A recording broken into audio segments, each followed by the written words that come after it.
I'm Clara, a 35-year-old housewife, married to Leo for 10 years. He works for a trading company, and we have a daughter in elementary school. With Leo traveling a lot for work, it was challenging when our daughter was younger. But he always made time for video calls, and she adored him. Despite his absences, I never felt lonely. We were a happy, close-knit family. However, things weren't always perfect. I had a friend, Jane, who turned hostile toward me. We lived in the same apartment building. Our kids went to the same kindergarten, and we were on the PTA together. For years, we were close, but something changed. She began harassing me. I tried to fix things between us, but her behavior only got worse. The trouble started when we bought a house. We had been living in the same rental complex as Jane, but when our daughter started school, we moved into a new single-family home. It was a big decision, but it felt right.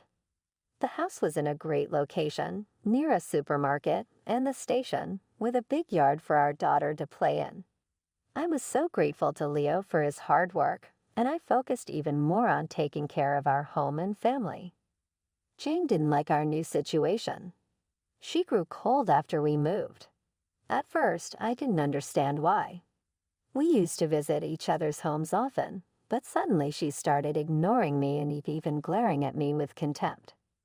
It all became clear during our children's school entrance ceremony. Afterward, as we were leaving, she whispered in my ear, "You think you're better than everyone else just because you bought a house. I'm disappointed in you." Then she walked away.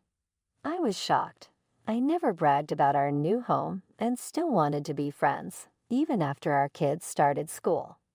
I tried to mend our relationship, but she wouldn't budge.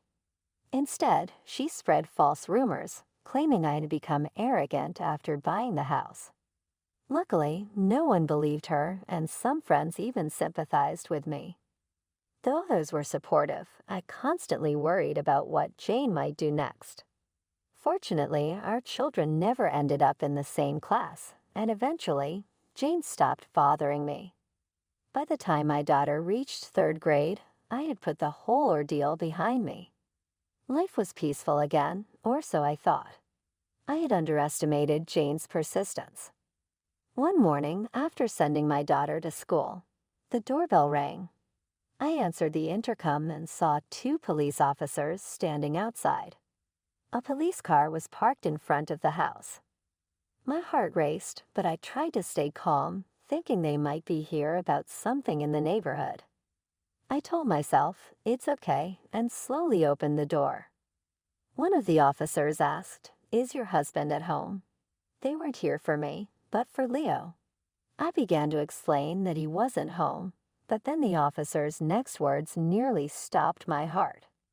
"Your husband is suspected of molestation." I gasped, covering my mouth with both hands. The thought of the neighbors finding out was terrifying.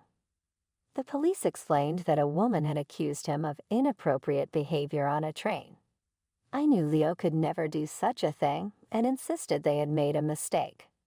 But the officer warned, "If you hide him, you'll be arrested too." I was stunned, knowing Leo was innocent, when Jane suddenly appeared behind the officers, smirking. At first, I thought she was just being nosy, but she wasn't.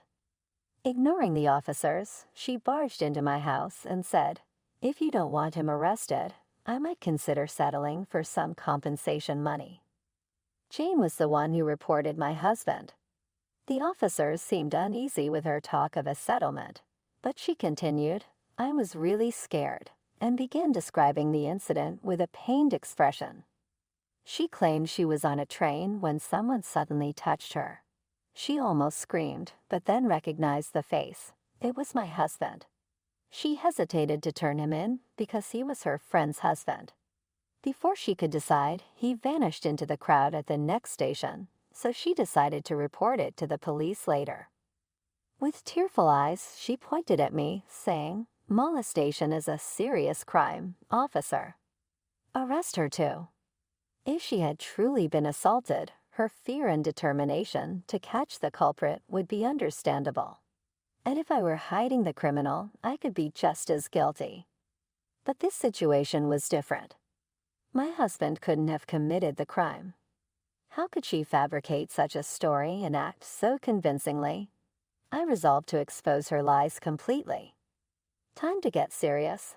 I wasn't going to hold back. "I'm sorry to trouble you by coming all the way here," I told the officers. "But my husband has been overseas on assignment for 3 years." Overseas? The officers looked shocked. Yes, he had been out of the country for 3 long years. Just after we moved into our new home, his company sent him abroad. When he first told me, I felt like my world was falling apart. It's not unusual to hear about people being transferred right after buying a house, but his assignment was overseas. And it wasn't to a place we could easily visit. This time, it was a long-term assignment, not just a brief business trip. Although I was used to his frequent travels, I was deeply disappointed because our dream home was just completed. But we couldn't refuse the company's orders. I considered moving overseas with him, but our daughter had just started school and made close friends in the neighborhood. She wanted to stay and go to school with her friends, so I decided to stay here with her. So, as soon as we moved into our new house, it was just the 2 of us. At first, living alone in a big house was unsettling, but we stayed in touch with video calls almost every day. The spacious new home allowed me to enjoy my gardening hobby, so I wasn't as lonely as I expected. That's why my husband has never lived in our new home.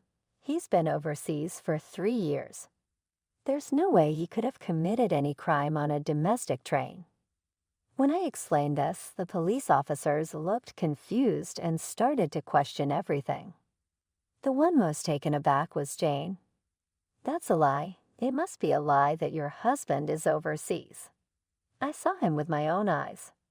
The culprit is definitely your husband," she shouted, her face flushed with anger.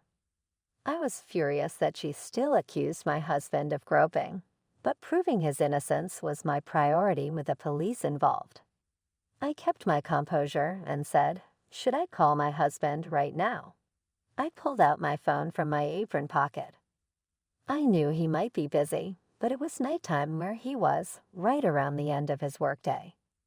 The police officers seemed uneasy, and she looked tense, but I dialed his number anyway, silently hoping he would pick up. Thankfully, he answered immediately.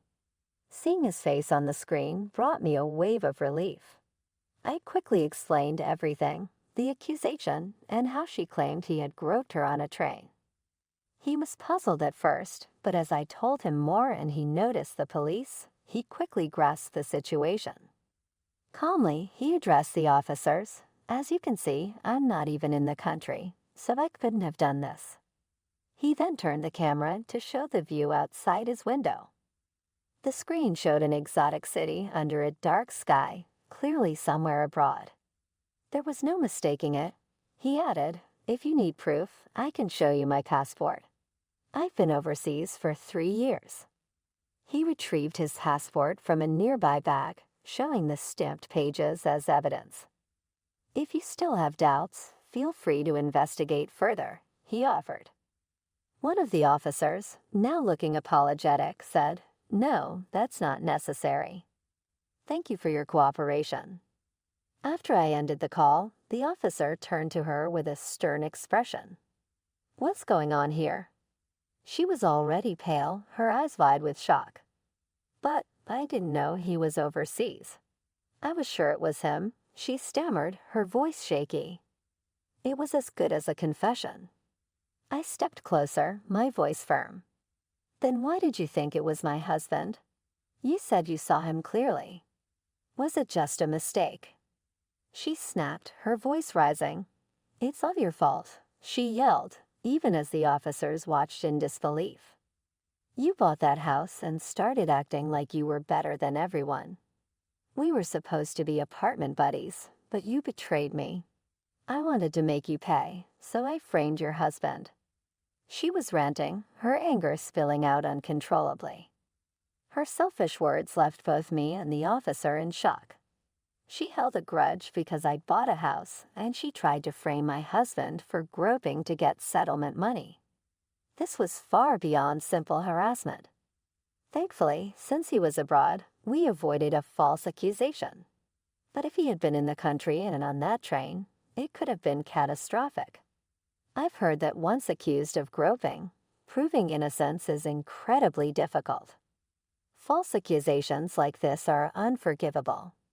Yet she didn't grasp the seriousness of her actions. Despite her rage, she suddenly switched to a casual tone and said, "Well, let's just call it a mistake. I only wanted to teach a cheeky woman a lesson." I was furious at her plight and lack of remorse. "We'll see who gets punished," I replied. "What did you say?" she shrieked, lunging at me again, but the police officers restrained her and took her away. A while later, her husband came to apologize. He told me that she was arrested for making a false accusation and received a suspended sentence. He had been worried about her bad-mouthing me, but never thought she would go so far as to falsely accuse my husband. He was deeply shaken. With tears in his eyes, he apologized over and over. He also informed me that he would be divorcing her. She had constantly nagged him to earn more and complained about their apartment. This incident was the final straw for him. Now she was completely alone, with no job history and a criminal record. She would struggle to make it in society, but that was the result of her own choices. I did worry about her child, but I later learned that the child was now living with the grandparents and happily attending school. That was a relief. As for me, nearly having my husband framed by a jealous friend was a close call. Recently, he told me he might return home soon. My daughter and I are eagerly awaiting his return, and we plan to continue living happily in our beloved home.